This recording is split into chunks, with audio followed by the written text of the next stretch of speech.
Calédoniennes, Calédoniens, mes chers compatriotes, en ces premiers jours de l'année 2021, je tenais à m'adresser à vous d'une manière particulière, pour vous présenter mes vœux, bien sûr, pour la nouvelle année, mais aussi par fidélité aux liens qui se sont noués lors de mon déplacement sur le Caillou cet automne. En octobre dernier, à la demande du président de la République, j'ai passé 3 semaines parmi vous. Ce fut, je crois, le déplacement le plus long qu'un ministre ait fait depuis des décennies. En respectant scrupuleusement la quatorzaine sanitaire, j'ai voulu témoigner de mon humilité et de mon respect pour ce pays si particulier, si contrasté, parfois si dur, mais aussi si beau et porteur d'une grande promesse pour l'avenir, à condition qu'il reste sur le chemin du dialogue. Ce chemin du dialogue, la France, l'État, le gouvernement s'y engagent. C'était le sens de mon déplacement. En 3 semaines, j'ai discuté avec toutes les forces politiques, avec tous les responsables institutionnels. Nous avons visité les 3 provinces, nous avons échangé avec les chefferies, le Sénat coutumier, avec les représentants des cultes, catholiques et protestants, avec les forces philosophiques. Nous avons relancé le comité des sages, nous nous sommes rendus sur la tombe de Jacques Lafleur, sur celle de Jean-Marie Djibaou et sur celle des victimes de l'embuscade de Yengen. Nous nous sommes rendus sur la tombe du chef et ancien sénateur de la République, Hilarion Vendégou, pour lequel j'ai une pensée particulière en ce jour. Nous avons inauguré tous ensemble la future place de la Paix à Nouméa, où sera installée la statue de la poignée de main historique du 26 juin 1988. Enfin, j'ai réuni ceux qui vous représentent, vos principaux responsables politiques sur l'îlot Le Prédour, et nous avons parlé pendant une journée entière. Je leur ai dit pour la première fois que l'État était prêt à engager une discussion approfondie sur les conséquences du oui et sur celles du non. Tous m'ont donné leur accord et nous avons fait coutume. C'était le 29 octobre, sur l'îlot Le Prédour. Nous sommes aujourd'hui le 11 janvier, nous nous étions donné 6 mois, nous sommes à mi-chemin. Malheureusement, depuis le 29 octobre, c'est la défiance qui a repris le dessus. Ce sont les tensions, les déclarations véhémentes et bien souvent la tentation de la violence. Mes chers compatriotes, nous ne pouvons ni transiger, ni tergiverser avec la poignée de main du 26 juin 1988, la Nouvelle-Calédonie a renoncé définitivement à cette violence. Les indépendantistes ont renoncé définitivement à la violence. Les non-indépendantistes ont renoncé définitivement à la violence. La paix n'est plus négociable. L'État, signataire des accords de Matignon et de Nouméa, en est aussi le garant. Il tiendra sa parole. Il fera respecter les accords, puisqu'avec le processus des accords, la Nouvelle-Calédonie doit choisir d'ici 2022 de rester dans la France ou de la quitter. Je veux être très clair, la France, c'est le respect de l'état de droit, c'est l'ordre républicain, c'est l'indépendance de la justice, c'est la paix civile. Je veux ici saluer l'action déterminée et l'engagement de nos forces de sécurité intérieure, policiers et gendarmes, dont certains ont risqué leur vie début décembre en protégeant l'usine du Sud, site Céveso, auquel certains délinquants ont voulu porter atteinte.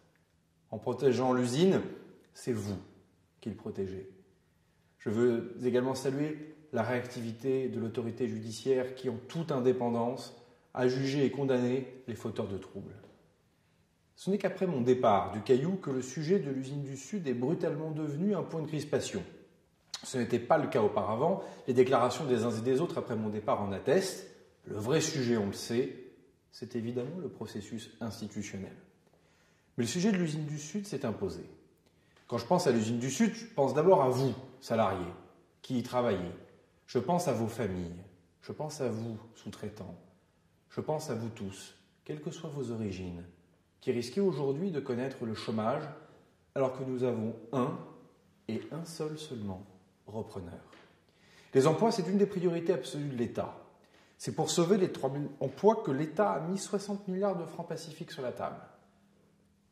Et je pense aussi à vous, salariés de l'ASLN, dont l'emploi est désormais menacé également parce que l'ASLN est prise en otage dans le conflit de l'usine du Sud. Là encore, je veux être très clair. L'État ne discute pas sous la menace. Ceux qui bloquent l'ASLN devront répondre des conséquences de leurs actes. Quand je pense à l'usine du Sud, je pense ensuite à l'environnement. Beaucoup d'entre vous ont exprimé des craintes au sujet du barrage de l'usine de Goro. Ces craintes sont légitimes, elles doivent trouver des réponses. Sur le plan de l'environnement, tous les moyens possibles doivent être engagés. C'est pourquoi l'État soutient le projet Lucie, qui sécurisera considérablement le site et évitera la construction d'un deuxième barrage. C'est aussi pourquoi l'État organise ce mardi une table ronde environnementale pour faire toute la transparence. Il faut désormais sortir par le haut de ce conflit autour de l'usine du Sud. En novembre et en décembre, nous avons enchaîné les tables rondes, les visioconférences et les rencontres. L'État a fait de nombreuses concessions dans une logique d'ouverture. La nationalisation de l'usine, je l'ai dit, n'est pas la bonne solution. On ne peut pas brûler une usine, puis demander à l'État de la reprendre. On ne peut pas non plus asphyxier la SLN parce que l'État en est actionnaire, puis demander à l'État de reprendre ensuite l'usine du Sud. Parce que nous voulons tendre une dernière fois la main, je suis cependant prêt à faire, au nom du gouvernement, une nouvelle proposition, une proposition forte. Je suis prêt à envisager ce qui, jusqu'ici, ne l'était pas. Je suis prêt à discuter d'une implication plus forte de l'État dans cette usine du Sud. Mais je pose à cela deux conditions. La première, elle est logique, est que les leaders indépendantistes doivent revenir à la table des négociations. Je ne peux pas discuter avec une chaise vide. Des rencontres bilatérales avec les uns comme avec les autres, d'ailleurs, sont possibles pour préparer les discussions, mais lorsqu'il s'agit de décider, il ne peut y avoir de destin commun sans que tout le monde soit autour de la table. La deuxième condition est qu'une nouvelle implication de l'État sera liée inévitablement à l'avenir institutionnel. Si la Nouvelle-Calédonie devient indépendante, la France se désengagera de l'usine du Sud. La proposition que je fais devra donc être assortie d'une clause résolutoire en ce sens. Cette proposition, je la ferai prochainement à vos responsables politiques. Dans l'hypothèse où elle serait refusée, ce que je n'ose imaginer, l'État prendra ses responsabilités. Ceux qui cherchent à faire échouer l'offre devront prendre les leurs. Par ailleurs, comme j'en ai déjà fait la proposition, les responsables politiques qui le souhaitent peuvent venir à Paris à tout moment pour échanger directement avec le gouvernement dans son ensemble.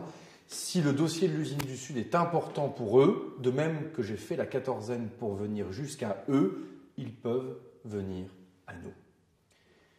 L'usine du Sud ne doit pas pour autant nous faire oublier les autres sujets qui vous concernent directement. La crise sanitaire mondiale se poursuit et même si la Nouvelle-Calédonie est épargnée, nous savons que la situation d'isolement qui est la vôtre n'est pas tenable durablement. Ce vendredi matin, un avion militaire français a déposé les premiers vaccins sur le sol calédonien. Ce sont 14 000 doses permettant de vacciner 7 000 personnes qui ont été fournies gratuitement par la France.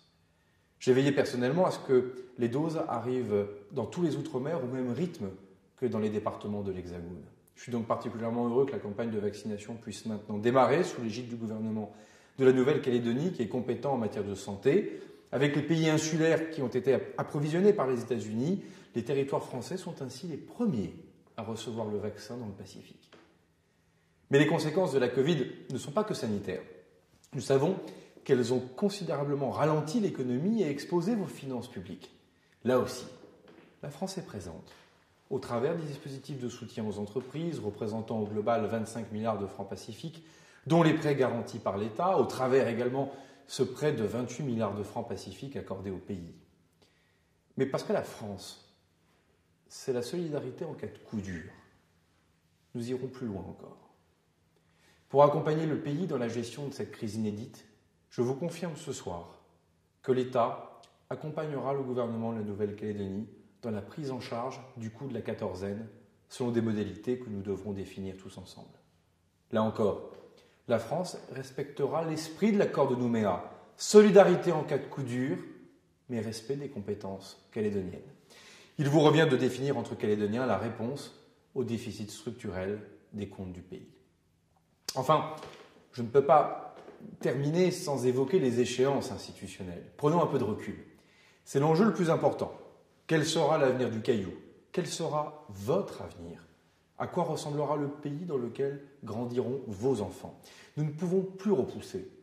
L'accord de Nouméa arrive à son terme en 2022. Le moment des décisions approche. Dans moins de 3 mois, le Congrès pourra décider de déclencher ou non le 3e et dernier référendum. Vous le savez, j'ai proposé aux responsables politiques de travailler sur les conséquences concrètes du oui comme sur celles du non. Pour le moment, je suis bien obligé de constater que ce travail n'a pas été engagé sur le fond. Pourtant, les questions sont nombreuses et vous méritez de savoir. Dans l'hypothèse de l'indépendance, pourrez-vous conserver la nationalité française? Quelle sera votre monnaie? Quel serait le modèle économique, le modèle fiscal? Qui remplacera les gendarmes? Qui rendra les décisions de justice? Quels seront les droits des minorités, les droits des femmes, les droits des homosexuels? Avec quel pays de la zone formerez-vous des alliances? Dans quel pays pourrez-vous étudier demain? Est-ce que le droit de vote sera ouvert à ceux qui en sont aujourd'hui exclus? Et là aussi, si la Nouvelle-Calédonie choisit de rester française, est-ce qu'il sera possible de choisir l'indépendance dans quelques années? Qu'est-ce qui doit changer par rapport à aujourd'hui, dans le partage des compétences, dans le partage des richesses? Que pouvons-nous faire de mieux pour le rééquilibrage, pour sauver l'industrie du nickel? Qu'est-ce que la France peut apporter à la Nouvelle-Calédonie dans cette zone du Pacifique à un moment où les tensions montent? Répondre à toutes ces questions est difficile, je ne l'ignore pas. C'est d'ailleurs sûrement pour cela qu'elles ont toujours été évitées soigneusement ces dernières années et qu'il me revient aujourd'hui d'instruire ce moment délicat du processus. Cependant, il n'est pas dans mon caractère d'abandonner et le président de la République et le Premier ministre souhaitent que nous avancions tous ensemble. C'est pourquoi je remettrai prochainement à ceux qui vous représentent un document écrit et complet qui recense l'intégralité des questions posées par le oui comme par le non. Ce document sera inédit par son ampleur et sa précision. Je leur demanderai d'y réagir formellement. Là encore, chacun devra prendre ses responsabilités. Parallèlement, j'ai demandé au haut-commissaire de la République de déclencher la grande consultation de la société civile que j'avais annoncée lors de mon déplacement. Je vous invite ainsi à prendre la parole et à vous faire entendre. Même si vous êtes collégien, lycéen, même si vous n'êtes pas citoyen calédonien, ce n'est pas parce qu'on n'a pas le droit de vote que l'on n'a rien à dire. Le haut-commissaire dévoilera les modalités de cette consultation dans les prochains jours. Cependant, faire participer tous les Calédoniens ne suffira pas. Une large partie des questions que j'ai soulevées à l'instant ne trouvera de réponse qu'à Paris.